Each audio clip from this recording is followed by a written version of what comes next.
Hi guys, my name is Annalie and welcome to my DIY channel. In today's video, we have some more Christmas DIY fun, so let's get right into it.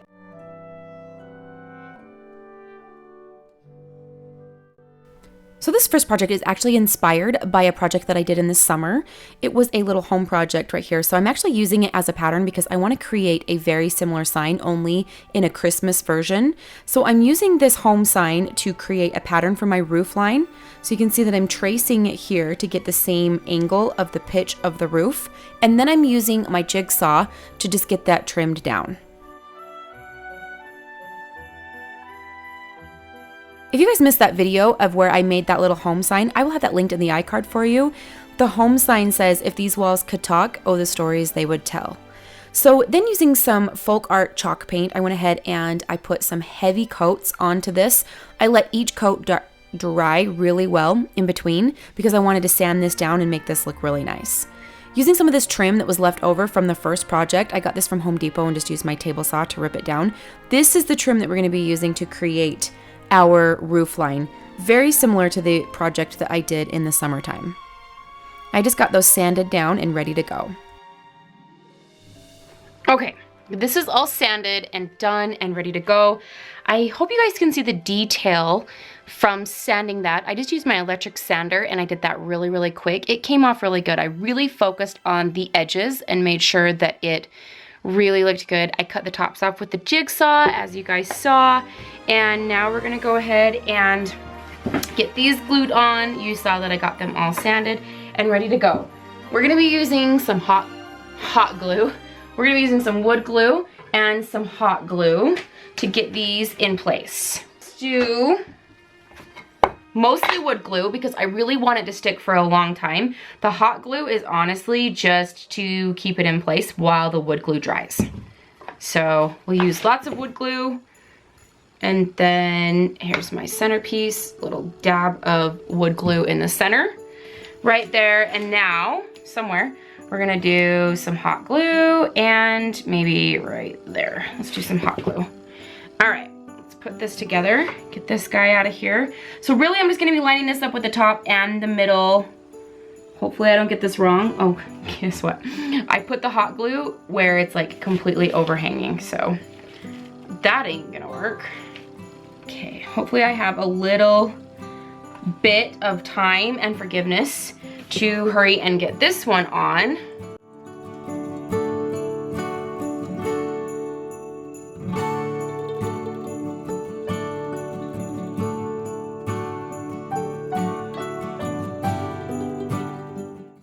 I really focused on the center point here, as you can see, because I didn't want this to have a gap in the middle of it. And so I kind of just wiggled it around until this met up and laid flush. Here is the roof of our house. Okay, this is gonna be so much fun, you guys. I envision this to be so cute. So everybody cross your fingers that this is gonna turn out the way that I have it pictured in my head. If not, I'm gonna be really sad. So I got some of these little LED lights that are little Christmas lights from the Dollar Tree. I want it to look like we are decorating our house with Christmas lights. Freaking adorable, right? Okay. So let's see if we can get these in place. I think I can glue these. Does anybody know, can I hot glue these and have them still work and hopefully not electrocute myself? You guys, look how cute! Oh, okay, I'm so excited. Oh man, maybe I should just do a voiceover instead of this little ditty because then you guys have to hear me with things like squawking and squealing. Oh my gosh, they look so cute. Okay, so we have a couple of options. I almost like the idea of them hanging freely, but I don't know if it's a good idea to glue the wire. Okay, doesn't that look so cute? Does that not look like we're decorating a house for Christmas? Okay. Okay, and then this is the battery box. I can just glue this onto the back so that I can change out the batteries. Oh, you guys, I'm so excited. All right, let's see. Let's see if they're safe to hot glue. It's just kind of like a little sheath. All right, so far so good. So far I am not being electrocuted. Nothing is melting. Nothing is sticking. Come on, please be a good idea. Please be a good idea. All right, guys, let's speed this up so that we can get the show on the road.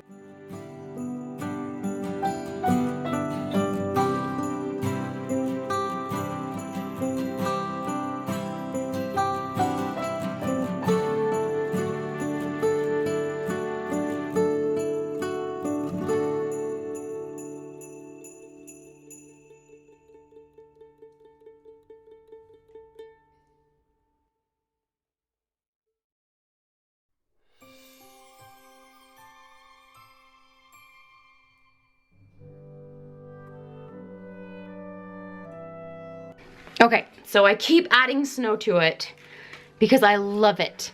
And I want some of the snow to stay like right where it's at, exactly. So I'm gonna see if I can get it to stay a little bit with some clear spray. I don't know if that will do the trick or not, but let's try it. I have to be really careful. I don't, that's what I was worried about. See?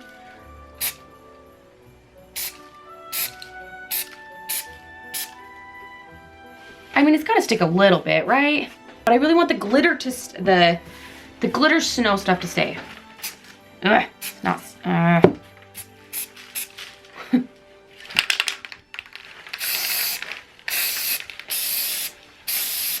Just fall down on there and make it cute. You guys, I think it looks so cute. I'm loving the snow. Oh man, a lot really fell off. All right, I'm just gonna have to keep gluing and layering and gluing and layering. Here we go.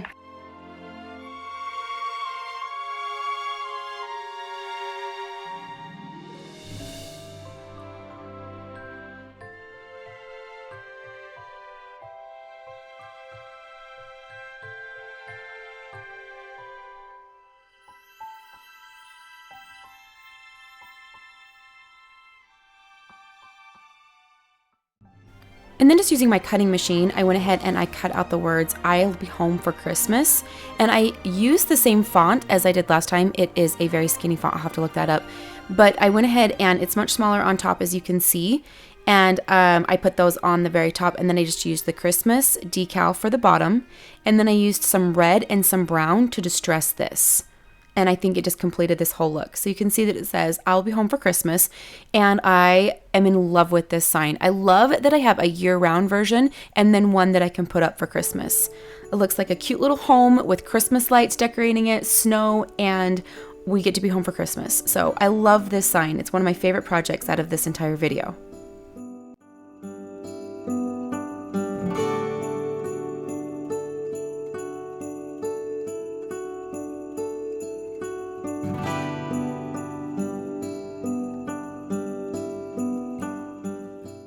Thank you guys so much for being here. Welcome back if you are returning, and welcome if you are new. My name is Annalie, and this is my DIY channel. I hope that everybody who celebrated Thanksgiving yesterday had an amazing Thanksgiving. And now you're here, and I'm so glad that you're here watching another video in Heidi's Friend Friday Hop series. So if you guys have been around for a little while, then you absolutely know what to do. But if you are new, welcome. If you are coming over from any of the other channels, welcome to my DIY channel. I'm so glad that you guys are here. On this channel, I do a bunch of DIY projects, and at the very end, I have a tiny little end segment that I do that I just try to share to see if I can just brighten your day just a little bit and add just a little bit more value to your lives. In the description box down below, there will be a link to a video of the next person in line for the hop. So make sure that you go check out their video and continue to do so in each video. We would love it if you would give us a thumbs up. And if you'd like to, please subscribe to our channels. We'd love that. But you guys are definitely going to want to leave a comment on our videos, because if you do, it will enter you into this giveaway. We all came together to create this giveaway that is full of a ton of tools for any crafter, including a Cricut Joy. So in order to enter to this giveaway, you have to leave a comment down below on every video of each person who is in the hop. And thank you so much to Heidi Sambol for hosting the Friend Hop Friday series. I will also have her channel linked in the iCard. And you guys can go check her out as well, because she has a ton of amazing inspiration, and I just can't say enough good about Heidi. All right, guys, again, I hope you had an amazing holiday, and let's get right back into the video. This right here is a gift bag that you can get from the Dollar Tree. This whole project is only going to cost me $1 for the bag. because I already had the wood on hand, and I'm just gonna be making this into a frame because this is so cute that I thought it would be adorable to just hang on my wall. So I wanna show you what I have done. So I took some really, really thin wood. You can get this wood, I think you can get this thin wood if you get like a wooden dowel size. I wanted it to be just a little bit thinner because I wanted it to not be super heavy on my wall, but I went ahead and I just used my table saw to cut this down to get a really thin size piece of wood, and I got several of these. Whew, guys, I am out of breath. Whew, I just like ran up the stairs because I was hustling. I'm trying to get warm. It's cold out there. It's cold out in my shop. Anyways, you don't care about that. So right here, you can see we've cut our cuts, and then the way that I did it is I wanted this piece that's gonna go on top to exactly match this piece right here. So what I did was I just numbered them. So I don't know if you can see that, that's upside down, but I put number 4 on there because there's 4 sides. And then I just put the number 4 right there because I'm gonna be gluing this right there. And then what I did was I measured with my chop saw right here on either side. So my heater just kicked on, but I measured on each side so that it would match exactly, because I'm going to be gluing this one on top of this one, but I want to make sure that I keep these numbered so that this piece goes with this exact piece, because this piece was measured to this piece. All right, raise your hand if you are thoroughly confused. Using some wood that is as thin as the popsicle sticks that you can get from the Dollar Tree, I cut them down to size, and then I'm using some hot glue and some wood glue to glue them on each of the corners of my frame to hold it together. And I also put a little bit of wood glue in between to hold it all together as well, and then as it dried, I just put some clamps on it. These inner pieces that we're going to be putting on the inner part of our frame, I went ahead and I stained them because I'm going to be painting the outside of the frame white, and I thought that they would contrast really pretty. So we just go ahead and we get these stained, and I stain them first before putting them on because I feel like I can get them covered with stain really well and get into all the nooks, the crannies, and the sides and just make it look a lot better.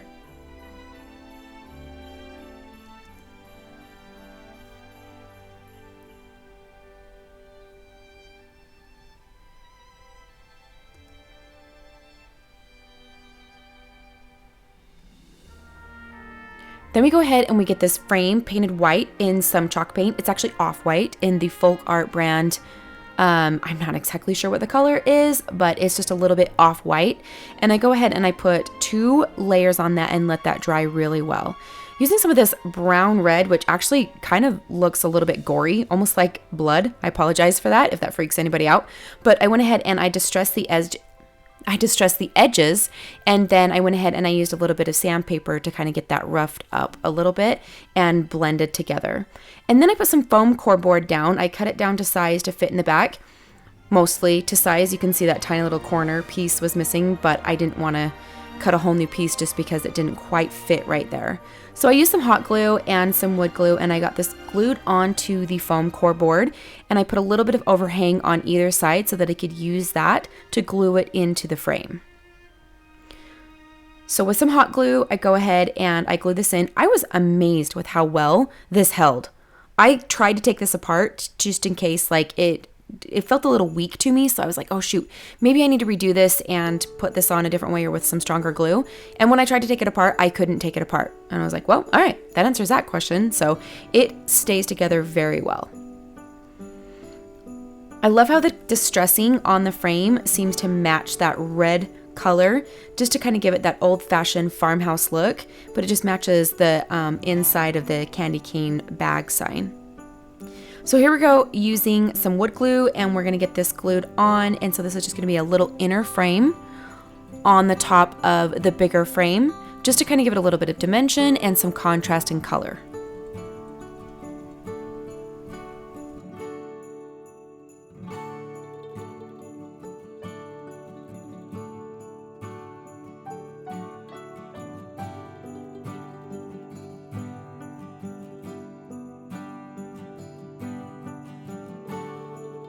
And here's the completed project. I did spray it with some finishing spray just to kind of give it some gloss, and it actually is really glossy under my ring light. This next project I'm actually really excited about because this technically could be considered a trash to treasure, and I don't really do a lot of those on my channel. So this is a piece of cardboard. Look how sturdy this cardboard is. It is so thick. It felt so strong. This came in a project that I ordered something a few months ago. And when this piece of cardboard was in there for the size that it was, when I pulled this out, I was like, what? I saved it because I wanted to use it for a sign just like this. So using some spray paint in the color red, I got this sprayed completely red. And then I distressed it a little bit using some brown paint, which it didn't really distress as well as I'd liked, but it's still, you get the idea. And then I just used my cutting machine and I typed out the words, "'Tis the season to be jolly." This actually was a Pinterest inspired project. I saw this sign on Pinterest and I knew that I could recreate it for much cheaper. In fact, for free, because I already had the vinyl and this was a piece of cardboard that came in a box. And then I already had the wood for this little rustic frame that we will be building to frame it. So this Trash to Treasure project was completely free. So I'm just getting the words transferred on right now. I used my ruler just to make sure that they were straight because I didn't have any lines on there. And then I used some wood glue and some hot glue, which this is definitely probably not the best glue to be putting this on, but it worked. And then you guys didn't see me stain these pieces of wood. I lost the footage, but what I did with these is I did not sand these pieces of wood. I left them mega rough and I barely stained them. I almost did like a dry stain. I didn't saturate the stain. You can still see the wood really well through it. And I'm going really fast right now. Gosh, you guys are all going to be dizzy. Wow, my word. But okay, there, that's a little better. You can see that the wood is very distressed. I love how rustic it looks. I think it's just this rustic farmhouse sign and you cannot beat free. I love the pop of red that it gives, and it's just going to go so nice as kind of like a little focal point for all of my Christmas decor. And then for this last project, this was some wood that I already had on hand. This is very, very skinny, light wood. It comes already sanded, so I didn't spend a lot of time sanding it. I just ran over it again. I cut these down to 12-inch pieces, and there are 4 total. And then I went ahead and I got these stained in the color Jacobian. And then using some scrapbook paper that you can get from Hobby Lobby, I went ahead and I measured just one piece, just the very bottom board. I cut that down to size and glued this on with some wood glue.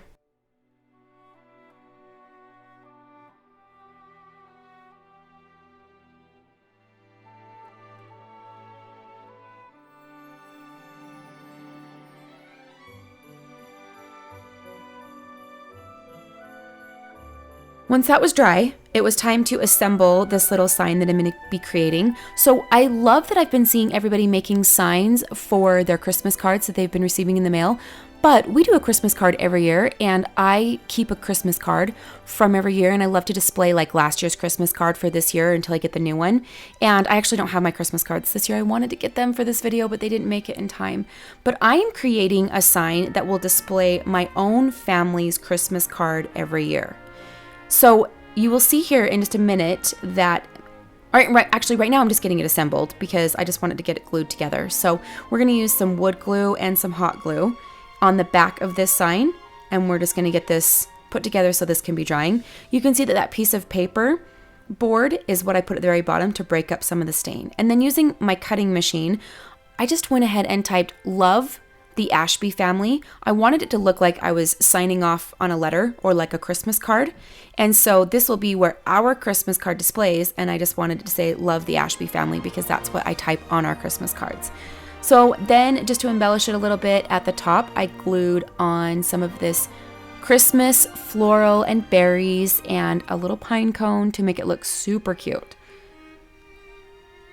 And like I said, I don't have my Christmas card for this year yet. So you will see last year's Christmas card, and sometimes my kids play with them. I actually keep a couple. This one that you will see me using is a little haggard because my kids have played with it. But, oh, yes, there's my fail. I did not wait for the glue to dry. You can see I did not wait. Very impatient. So I had to glue this back on, but it made it. It glued right back on, and here it is. What you didn't see me do is I glued a little clothespin on, and then to kind of camouflage the clothespin, I tied a little bow with some baker's twine right there. And this is where you can clip in the Christmas card. So I love that it hangs down. And like I said, this is our Christmas card from our family. So now I have a way to display our card every year for the Christmas season. So here are all the projects. I hope you guys enjoyed. Let me know what you think. All right, guys, thank you so much to those of you who are still here. So for today, I do not have a little video for you. However, the credit for this little end segment today, the inspiration behind this, all goes to my boss. The reason why there's no video is because I want to share this little concept of gratitude for you. I figured where it is Thanksgiving week, it would be very fitting to talk about gratitude. I know that a lot of people are talking about gratitude on social media and within their homes. Most people on Thanksgiving usually go around and say what they're thankful for, and this is going to be no different. However, I want to share something with you guys.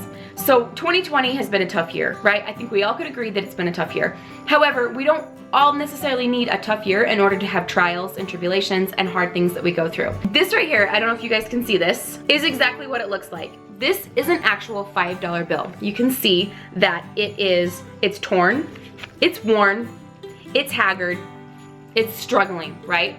Pretend that it's whatever value you want, right? It could be $5, we could pretend it's a $50 bill, we could pretend it's a $100 bill. It's really only a $5 bill because remember we just said 2020's been hard, right? What if I were to tell you, I wanna give you this $5 bill? If I really could, I would. Honestly, it's been so tough this year, I would give everybody $5 if I could. Right now, I want you to look at this $5 bill and I want you to, let's just pretend for a minute that I'm gonna give you this $5 bill. But first, I'm gonna do this. I crumbled it. It was already worn, torn, and now I've crumbled it. My question for you is, would you still want this $5 bill? Would you still want this if it was a $50 bill? Would you still want this if it was a $100 bill? And if your answer is like mine was, yes, of course I would want that 5 for $50 or $100 bill. Now I'm asking you, why? Why would you want this? It's rumpled, it's crumpled, it's torn, it's worn. Wow, this is starting to sound like a Dr. Seuss video. Sorry. It's just looking haggard and beat down, right? Like it's struggling. I think you could say that this $5 bill has had a bad year. Kind of like somebody we might know, kind of like us, maybe. But does it change the value of the $5 bill? If I use this, if I take this to a store, it doesn't lose the value. Just because it's torn, it doesn't make it worth $4. Just because it's crumpled, it doesn't make it worth $3, right? The value of the money is still there. And I want you guys to think of yourselves and the people in your lives around you like this $5 bill. Just because there's been hardships, trials, tribulations, you're worn and torn, and maybe a little broken, there's still the total value in this $5 bill, just like there is value in all of you. Every single one of you are valuable. Each one of you holds your value and are still just as equally important, even if you've had trials, even if you've had issues, even if you are broken, you are still valuable. That's what I wanted to share with you guys this week. I hope that you guys had a very good week, a good holiday, and I hope that you guys find something to be thankful for amidst all your trials, amidst all the issues that we've had in the year 2020. I know that I have so much that I can be grateful for, and I want you guys to know that I am so grateful for each and every one of you being here on my videos, and I'm so thankful that I get to do this, and I wouldn't be able to do this if it weren't for you guys. So thank you guys so much for watching. Make sure you check out the link down below. Make sure you leave a comment, and we will see you guys in my next video. Bye guys.